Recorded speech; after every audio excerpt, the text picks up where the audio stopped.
There is a lawn on your street that never gets weeds. You have probably noticed it. Same soil as yours, same rain, same road salt in winter, same dogs walking past. Same everything. And every spring, your lawn comes up speckled with dandelions and clover and crabgrass, and that one does not. And the assumption almost everybody makes is that the man who owns it is spraying something you do not know about. He probably is not. Because here's the thing about weeds that took me an embarrassingly long time to understand. And once you see it, you cannot unsee it. Weeds are not the problem. Weeds are the symptom. A weed seed cannot force its way into a lawn. It does not have the strength. It lands on the surface, and if it hits dense turf, it dies quietly and you never know it was there. Millions of them do that every single year on that lawn down the street. The only weed seed that ever grows in your lawn is one that found a gap. And gaps are everywhere once you start looking for them. The strip along the driveway where the mower scalps it, the patch under the tree, the line where the dog walks, the corner that dries out first in July, the place where you parked a trailer for a fortnight last summer. Every one of those is a vacancy. And nature does not leave vacancies open. And that changes what you are actually trying to do. You are not trying to kill weeds. You are trying to eliminate the conditions that let them start. And there absolutely is something that feeds your grass and starves your weeds at the same time. It is real, it is measurable, it is mostly free, and almost nobody does it properly. Now, before we go on, do me one small favor that costs you nothing. Give this video a thumbs up and subscribe to the channel because that is the only reason I get to keep making these. And drop a comment telling me what your worst weed is because I would put money on it being one of about 3. Right. And before anything else, I want to be straight with you about the title of this video because I am not going to sell you a miracle. There is no substance on earth that you can spoon out on a lawn that selectively poisons weeds and nourishes grass. Selective herbicides exist and they work, but they are not feeding anything, and that is a different video. But that thing I just mentioned does exist. It just does not starve weeds of food. It starves them of light, and the spoonful is real too. There is a measured dose involved, and getting that dose wrong is one of the main reasons people end up with more weeds than they started with, which is the single most frustrating thing in lawn care. So let us go through all of it. What actually starves a weed, what the correct dose is, and the 4 things that turn a speckled lawn into that one down the street. Let us start with what weeds actually compete for, because this is where most people have it backwards. Ask anybody why weeds hurt a lawn, and they will tell you the weeds are stealing nutrients from the grass. And that is barely true. It is the least important thing happening. The real competition is for light. And light is a strange resource because unlike water and nutrients, there is a fixed amount of it and whoever is on top gets it. There is no sharing. Whatever leaf is highest wins, and everything underneath gets whatever filters through. Now think about what that means at soil level. Most of the weeds that plague a lawn are what botanists call opportunists, and they all share one requirement. Their seeds need light to germinate, or at least they germinate far better with it. Crabgrass is the textbook case. Its seed sits in the top fraction of an inch of soil, and it needs 2 things to wake up. It needs the soil to warm to a certain temperature, and it needs light reaching the surface. Not much light, just some. And now look at a lawn cut short. Short grass is thin grass. You can see soil between the plants, and that soil is getting direct sun for hours a day, which means it is getting light and it is getting hot. That is not a lawn with a weed problem. That is a seed bed. You have accidentally prepared a nursery for exactly the plants you do not want. And the lawn cut tall is a completely different world down there. The canopy closes. The soil surface sits in shade all day. It stays several degrees cooler, and a crabgrass seed lying in it simply never gets the signal to start. It does not die, it just waits. And most of them wait until they are no longer viable. That is what I mean by starving a weed. You are not poisoning it. You are denying it the one thing it cannot do without. So here is the first and biggest thing, and it costs you nothing but a twist of a knob. Raise your mower. For cool season grass, so fescue, ryegrass, Kentucky bluegrass, you want to be cutting it around 3 to 4 inches. 3.5 is a good number to aim at, and 4 in the heat of summer. For warm season grass, it depends much more on the species because Bermuda and Zosia are meant to be cut lower and will actually get worse if you let them get too long. But even there, the principle holds within the correct range for your grass. Go to the upper end of it, not the bottom. And I know what the objection is, because everybody has it. A short lawn looks tidier. It looks like a golf course, and it does, for about 4 days. Then it goes patchy and yellow, and the weeds arrive because you have removed the canopy that was protecting it. And there is a second reason taller is better, which is happening underground where you cannot see it. Grass roots roughly mirror the top growth.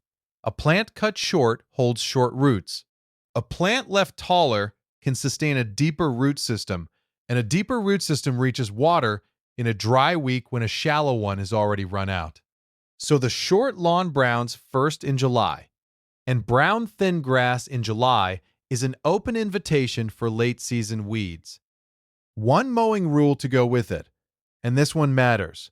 Never remove more than about a third of the leaf in one cut. So if you are aiming to keep it at 3.5 inches, you cut when it hits about 5.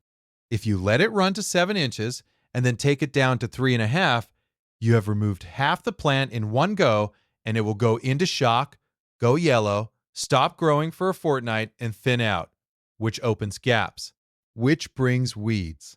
And that is mistake one for a lot of people. They mow tall in principle and then go away for 2 weeks and scalp it on return, which undoes the whole thing. Right. That is light. Now let us talk about the spoonful, because feeding is the other half of this, and it is where people do genuine damage. The nutrient that thickens a lawn is nitrogen. That is the first of the 3 numbers on any bag of lawn fertilizer, and it is the one that drives leaf growth. And more of it makes grass grow faster and greener, which is why almost everybody uses too much. Here is the dose that professionals work to, and I want you to remember this number because it is the single most useful figure in lawn care. About 1 pound of actual nitrogen per 1,000 square feet per application. Not per year, per application. And most lawns want somewhere between 2 and 4 of those applications across the growing season, depending on your grass and your climate. Now, 1 pound of nitrogen is not 1 pound of fertilizer. This is where people go wrong. If your bag says 24 on the first number, that means it is 24% nitrogen, so you need a bit over 4 pounds of that product to deliver 1 pound of nitrogen. The bag will normally tell you the setting to use, and if it does, use it. And here is why the dose matters so much for weeds specifically. Overfeeding does not just waste money. It actively creates weed problems in 3 separate ways. The first is that you get a flush of soft, fast, weak growth. That growth has thin cell walls, and it is far more attractive to disease and to insects. And a patch of lawn killed off by fungus in August is a bare patch, and you know by now what happens to bare patches. The second is thatch. Push a lawn hard with nitrogen, and it produces organic matter faster than the soil life can break it down.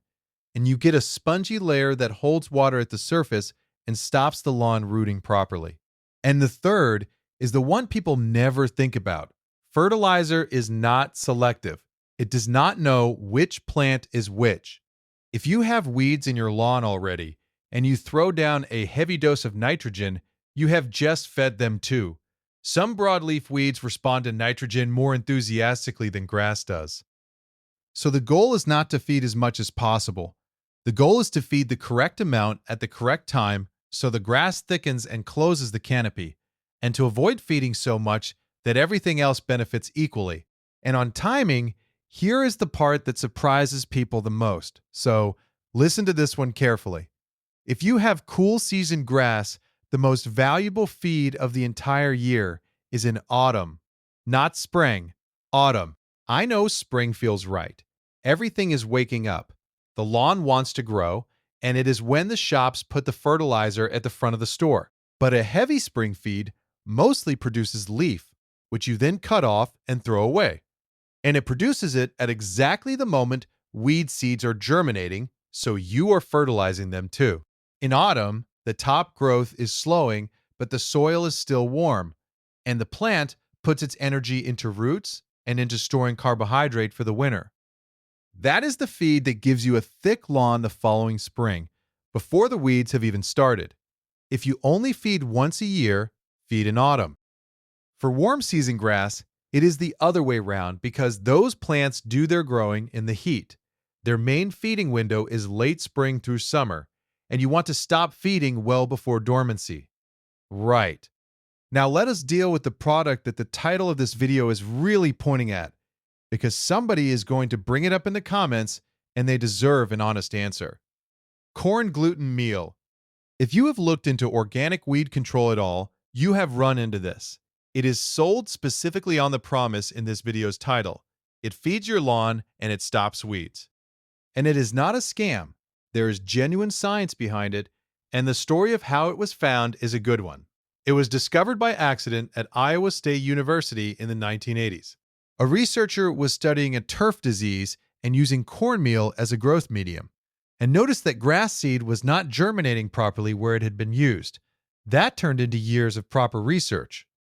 And what they established is that corn gluten meal contains compounds that interfere with root formation in a germinating seed. The seed sprouts, tries to put out its first root, and cannot, and if the surface then dries out, it dies. So it is a genuine pre-emergent. It works on the seed, not the plant. And it is about 10% nitrogen, so it does feed the lawn at the same time. So that is the title of this video, In a Bag, which is why I am not going to just tell you it is nonsense, but I am going to tell you the 3 problems because they are serious and the marketing does not mention them. The first is the rate. To get any meaningful effect, you need to apply it at something like 20 pounds per 1,000 square feet. That is a lot of product. On an average lawn, you are handling several large bags, and it is not cheap. The second is that field results have been genuinely disappointing. The early laboratory and controlled work looked promising, but a number of later trials in real lawns found little to no useful weed suppression. It is not that the mechanism is fake. It is that under real conditions, with rain and shade and existing turf, it often does not deliver. And the third problem is the one that really bothers me, and it is a direct consequence of that nitrogen. At 20 pounds of a 10% nitrogen product, you have just applied roughly 2 pounds of nitrogen per 1,000 square feet in one go. That is double the dose I told you about earlier. So on a lawn that already has weeds in it, you may well be feeding them harder than you are suppressing them. And there are 2 practical traps as well. It does nothing at all to weeds that are already growing. It only affects seeds. So if you are looking at a lawn full of dandelions today, this is not your answer. And because it stops seeds germinating, it does not distinguish between weed seed and grass seed. So you cannot overseed and apply corn gluten meal in the same season. You have to choose, my honest verdict, for what it is worth. If you are committed to an organic program and you have the budget and you are patient over several years, it is a legitimate tool, and some people do get results. If you are hoping it will fix a weedy lawn this summer, it will not, and the money is better spent elsewhere. And that leads straight into what I actually think you should do instead, which is the rest of this video. Because there are 4 things that genuinely starve weeds, and I have covered one of them. Here are the other 3. The second one is watering, and it is free as well. The standard advice is deep and infrequent, and almost everybody has heard it, and almost nobody understands why it matters for weeds specifically. So here it is. When you water a little bit every day, all the moisture stays in the top inch of soil, and the grass, being a sensible organism, keeps its roots up there where the water is because there is no reason to go deeper. Now think about who else has roots in that top inch. Weed seedlings. All of them. Every germinating seed on Earth starts shallow. So a daily light watering is a system perfectly designed to favor the shallowest rooted plants in your lawn. You are watering the weeds. Deep and infrequent does the opposite. You put down a serious amount of water once or twice a week, enough to soak down several inches. The surface then dries out between waterings, and that dry surface is lethal to germinating seed and completely irrelevant to established grass, because your grass now has roots down where the moisture still is. That is the whole trick. You make the top layer of soil a hostile place to be a seedling, while making the layer underneath a comfortable place to be a grass plant. And there is a free way to measure it, which I love because it costs nothing. Put a few empty tuna tins or straight-sided containers around the lawn, run the sprinkler, and see how long it takes to collect about an inch of water. That is your number. Now you know exactly how long to run it, and you never have to guess again. The third thing is overseeding, and this is the one that separates people who are managing a lawn from people who are just maintaining one. Every lawn thins out. It is not a failure on your part. Grass plants have a lifespan, traffic wears them out, and some species do not spread sideways much at all. So a gap that opens does not fill itself, and every gap will eventually be occupied. The only question is by what? So you occupy it first. Once a year, put grass seed down. Autumn for cool season, late spring for warm season, if your species will grow from seed at all, and some of them will not. Do it after mowing a little shorter than usual so the seed reaches the soil, and keep it damp until it comes up. That is it. Once a year, and the effect compounds. A lawn that gets overseeded every autumn for 3 years is a fundamentally different lawn from one that does not. And by the 4th year, you will be one of those people whose grass mysteriously has no weeds in it. And the fourth thing is soil, and this is the one nobody wants to hear because it is not a quick fix. Certain weeds are telling you something about your soil, and if you learn to read them, they will diagnose your lawn for free. Moss usually means shade, compaction, poor drainage, or acidity, often several at once. You can kill it, and it comes straight back because you treated the moss instead of the reason it was comfortable there. Plantain and knotweed in a strip along a path or a gateway usually mean compaction. They are tolerant of hard soil where grass is not, so they take the ground that grass has given up on. Clover has classically been read as a sign of low nitrogen because it can fix its own from the air and does not need yours. Although I will say in its defense that clover is having a bit of a revival, and a lot of people now deliberately include it because it stays green in drought and feeds pollinators. If you like it, keep it. It is only a weed if you decide it is. The point is that fighting the symptom is exhausting and endless. If your soil is compacted, the answer is aeration. If it is acidic, a soil test and lime. If it is shaded, either accept it and use a shade-tolerant seed, or take the branch off, fix the condition, and the weed stops being the winner. Right. Let me put the whole thing together, because it is simpler than it sounds. Mow high and mow often enough that you never take more than a third off. Feed the correct dose at the correct time of year, and resist the urge to double it. Water deeply and rarely, so the surface dries between waterings. Overseed once a year so no gap stays open. And if a weed keeps coming back in the same spot, stop looking at the weed and start looking at the ground it is standing in. That is the entire program. There is nothing in it you cannot do, and only one part of it costs money.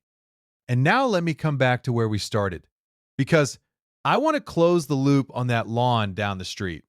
I said at the beginning that you are not trying to kill weeds, you are trying to remove the conditions that let them start. And I want to make that concrete because it changes how you think about the whole job. Every square inch of your lawn is occupied by something. It is either grass, or it is weed, or it is bare. Bare never lasts. Nature does not permit it.